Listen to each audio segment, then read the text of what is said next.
ఇది సో ఇలా మనకు ఏంటంటే యాక్చువల్గా ఓపీఎస్ అని ఒక సిస్టమ్ ఇచ్చారు.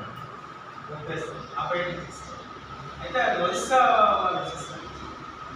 రేపు 2 డేస్లో పెన్డ్రైవ్లో మన మొత్తం 1 to 10th క్లాస్కి తీసుకుంటాం కంటెంట్ ఇంగ్లీష్లో. ఆ కంటెంట్ పంపిస్తారు, ఇస్తే దాన్ని అప్లోడ్ చేసుకుంటాం. లెసన్ ఏ లెసన్ కావాలంటే లెసన్ క్లిక్ చేసి అది మనకు సేఫ్.